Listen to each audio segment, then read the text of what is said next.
In 1965, Barbara Proctor was fired from her job as a copywriter in a top advertising agency. Now, here's full story. Back then, around 1960s, right, the level of racism was really high, and so it was very difficult, very rare to see black people, especially black women, in a lot of industries, especially the advertising industry. Right. However, Barbara managed to break in because she was really smart and good at what she did. Okay. But something happened along her career that brought it to an abrupt halt. Right. Sometime in 1965, she was asked to cover the campaign. That means write the copy and other marketing strategies for the advertisement of a particular label. Now, when she looked through this label, she discovered that, it had a lot of racist terms and languages, and it was just not sitting with her personal values. So she had to go over to her boss and reject the job. She was not going to jump on the copy. The boss was obviously very surprised at her audacity and threatened to fire her if she didn't continue. Barbara was really courageous and she was fine with that, so she lost her job. Well, about 5 years later, in 1917, Barbara sprung back and started her own advertising agency, which went on to become the first black-owned advertising agency in the history of copywriting. It was called the Proctor and Gardner Advertising, and it became a very big agency with huge principles. Now, Barbara became a legend in the copywriting world, obviously, and she went on to create a lot of meaningful campaigns that brought huge sales in the marketing world. All right. Now, the thing about this particular agency is that they had very strict rules. Okay. They refused to work with anyone that had racist intentions or whose general strategy did not align with their personal values. And this helped to really reduce racism around that period. Yeah, so Barbara was definitely a hero. So yes, it's the weekend and I thought let's try something different. So today I wanted to share with us a few really heroic actions that have taken place in the content stroke copywriting world and that really made their mark. So I have 3 of those stories for us today, and Barbara's one is just the first one. So let's get into the other 2. Now, the second story has to be the Coca-Cola's smart marketing move that happened sometime around 2011.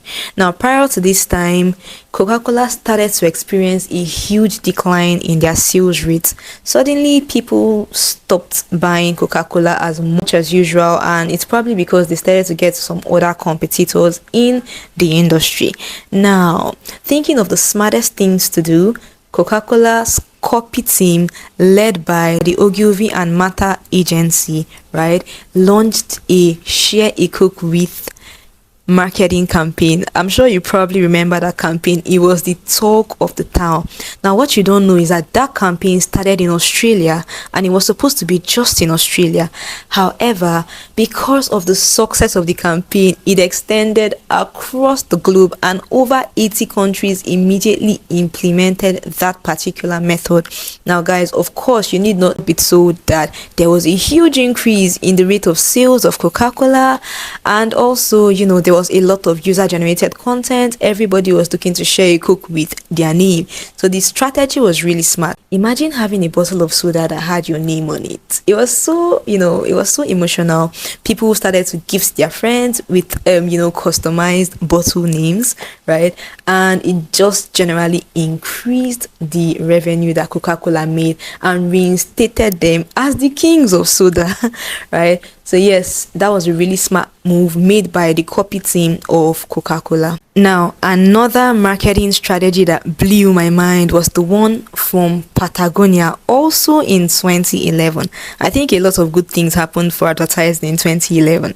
So yes, in 2011, this clothing brand called Patagonia were just looking for something to boost their marketing and their revenue, and so they came up with this campaign which was led by their in-house copy team, led by Yvon Chouinard. All right, he led the marketing campaign, and then they had an image of one of their jackets, one of the Patagonia jackets, and the copy read, "Don't buy these jackets." That was very weird. Right now, they went further to explain in a later copy about, the negativities that are involved with overconsumption, and how people should, instead of buying some new things that you probably don't need, you should focus on reusing your old gear that are still good.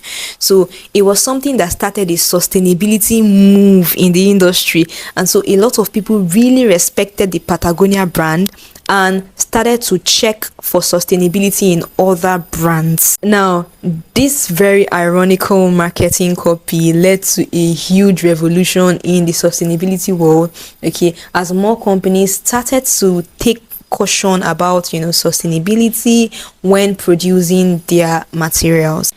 As you probably guessed, although this move was kind of anti the main reason for their existence, all right, Patagonia experienced a huge increase in their revenue and marketing because more people respected the brand and decided to try out the brand and try out more of their clothing, and they could trust them since they were huge pioneers of sustainability.